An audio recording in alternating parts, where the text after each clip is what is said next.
Okay, let's divide 570 by 2. So first of all, write out your numbers, then represent each number with a stroke. So we have 1, 2, 3, 4, and 5.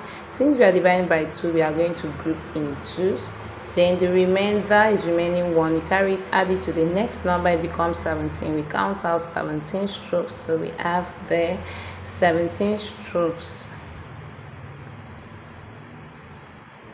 And then we group in twos. 1, 2, 3, 4, 5, 6, 7, and 8.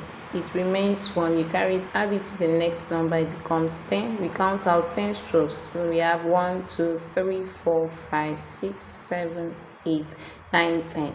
And we group in twos. 1, 2, 3, 4, and 5. There's no remainder, so we count out. So we have the 2, 1, 2, 3, 4, 5, 6, 7, 8. We have 8. 1, 2, 3, 4, 5. We have 5. So therefore 570 divided by 2 will give you 285.